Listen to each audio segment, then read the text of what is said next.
हमारे व्यस्त जीवन में ईश्वर की आवाज, आत्मबोध मार्ग में, आत्मज्ञान और आत्मा की खोज में, आध्यात्मिक जीवन की प्रगति में, या कहें ईश्वरीय जीवन के मार्ग में आज्ञा पालन का, गरीबी का और ब्रह्मचर्य का बड़ा योगदान है। कई लोग इसे व्रत के रूप में धारण करते हैं। उनका वैराग्यपूर्ण जीवन और समर्पित जीवन उनकी साधना में, ईश्वर को पाने में, ईश्वर की खोज के राह में बड़ा सहायक होता है। आज आप इस पर चिंतन करें। 26वां सामान्य सप्ताह 28 सितंबर 2022 बुधवार।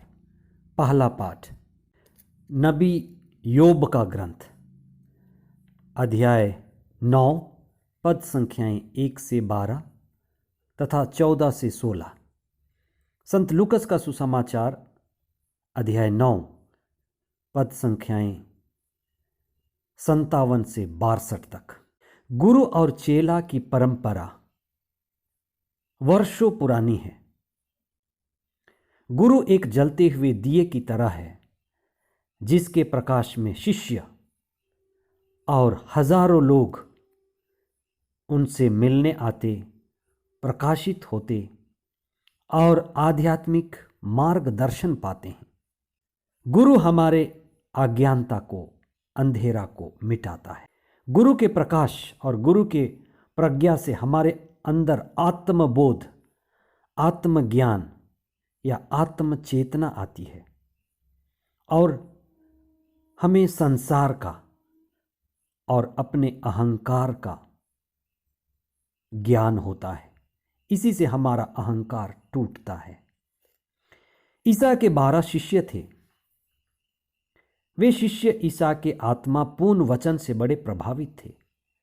ईसा के आत्मापूर्ण जीवन, प्रार्थनामय जीवन से वे अति प्रभावित थे। 12 चेलों को छोड़कर, 72 चेलों को छोड़कर ईसा लोगों से घिरे रहते थे और अन्य लाखों लोग भी उनसे बड़े प्रभावित थे और अपने जीवन में ईश्वर को पाना चाहते थे। इसलिए ईसा मुक्ति के द्वार बन गए, आनंद के द्वार बन गए। वे ईसा की संगति में रहकर हमेशा के लिए अपने जीवन को समर्पित करना चाहते थे। ईसा के पीछे चलना, ईसा का अनुसरण करना केवल चाह काफी नहीं थी। ईसा के पीछे चलना बड़ी चुनौतीपूर्ण थी। आज के पाठ उसी चुनौतियों को हमारे पास रखते हैं। आज आप चिंतन करें कि क्या आप आध्यात्म में बढ़ना चाहते हैं, आध्यात्मिक गहराई पाना चाहते हैं, आध्यात्मिक प्रगति के लिए तैयार हैं। कौन से ऐसे आकर्षण हैं, बाधाएं हैं जो आपको ईसा के पीछे चलने से रोकती हैं, ईश्वर के नज़दीक आने से रोकती हैं? क्या आपकी संपत्ति, क्या आपके रिश्ते नाते, क्या संसार का आकर्षण, ये आपके लिए बाधा तो नहीं बन रहा? कई बार हम चाहते हुए भी आध्यात्मिक नहीं बन पाते। सद्गुरु ईसा के पीछे लोग भीड़ के भीड़ चलते थे। उनमें से कुछ लोग हमेशा के लिए ईसा को समर्पित होना चाहते थे। आज भी कई लोग ऐसे हैं जो ईश्वर के पीछे जाना चाहते हैं, आध्यात्मिकता के मार्ग में बढ़ना चाहते हैं। कई लोगों की इच्छा होती है कि वे ईश्वर के पीछे हो लें। ईसा के पीछे हो लेने का अवसर हमें मिलता है और कई लोग इसे बुलाहट कहते हैं। ईश्वर बुलाता है, केवल धर्म संघियों के लिए नहीं, केवल पुरोहितों के लिए नहीं, लेकिन आप जीवन के जिस भी क्षेत्र में हैं, आपको आत्मापूर्ण जीवन जीना है, ईश्वरीय जीवन जीना है। सत्य, आत्मा, अनंत जीवन, अनंत प्रेम के मार्ग में बढ़ना है। यही बुलाहट है। ईश्वर हमें आजीवन समर्पित होकर ईश्वर के कार्य में समर्पित होने का मौका देता है। मसीही जीवन वास्तव में ऐसा ही एक अवसर है। मसीही जीवन के अंदर भी एक विशेष बुलाहट है जिसे आप चुन सकते हैं। ईसा के पीछे चलना इन्हीं चुनौतियों को स्वीकार करना है, और ईसा के पीछे चलना चुनौतियों से भरा हुआ है। ईसा वैराग्यपूर्ण जीवन जी रहे थे। उन्होंने घर द्वार, सांसारिक नाते रिश्ते, सब चीज का परित्याग कर दिया था और पूर्णतः पिता ईश्वर के कार्य में लगे थे और उसकी इच्छा पूरी करते थे। उसकी महत्तर महिमा के लिए जीते थे। ईसा के इस वैराग्यपूर्ण, त्यागपूर्ण जीवन से ही मसीही जीवन हमें आज्ञा पालन का जीवन, गरीबी का जीवन और ब्रह्मचर्य का जीवन जीने के लिए प्रेरित करता है। और कई लोग इस चुनौती को जीने के लिए चुनते हैं। आज के सुसमाचार में 3 व्यक्ति या 3 तरह के व्यक्ति ईसा के पीछे चलना चाहते हैं। उनकी गहरी इच्छा है, उनकी इतनी तीव्र इच्छा है कि वे प्रभु से कह बैठते हैं, प्रभु से पूछते हैं कि प्रभु, हम आपके पीछे चलना चाहते हैं। लेकिन इच्छा मात्र काफी नहीं है। सुसमाचार में पहला व्यक्ति है जो ईसा के पीछे चलना चाहता है। एक तरह के व्यक्ति ऐसे हैं जिन्हें शायद सुरक्षा की जरूरत है, भविष्य निधि की जरूरत है, एक अच्छे भविष्य की जरूरत है, एक घर की जरूरत है, एक नौकरी की जरूरत है, एक पति या पत्नी की जरूरत है। अच्छे भविष्य की चाह लिए हुए वह व्यक्ति ईसा के पीछे चलना चाहता है। मैं आपके पीछे हमेशा चलना चाहता हूं।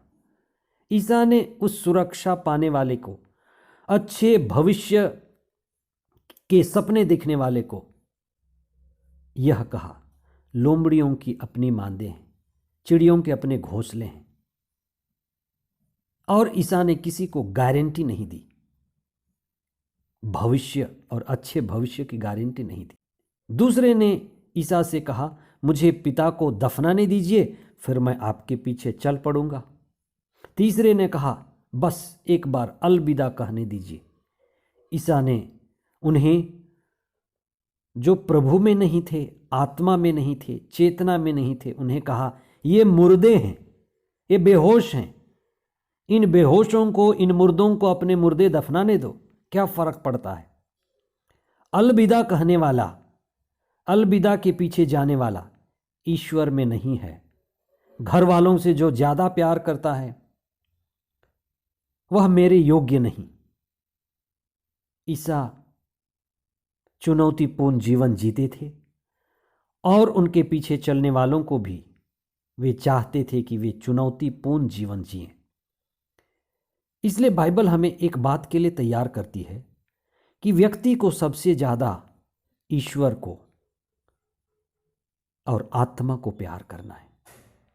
ईसा का अनुसरण करने के लिए एकचित होना, एक मन होना और वैराग्यपूर्ण और त्यागपूर्ण जीवन, प्रार्थनामय जीवन सबसे जरूरी है।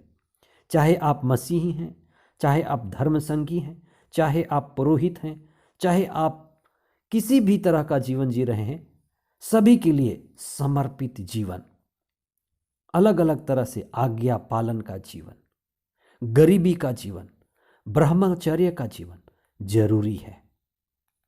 आज का पहला पाठ मनुष्य के जीवन के संघर्ष को दर्शाता है कि इंसान कितने तरह के दुख, तकलीफ, बीमारी, परेशानियों, जिंदगी के उतार चढ़ाव, दुर्घटनाओं से होकर गुजरता है।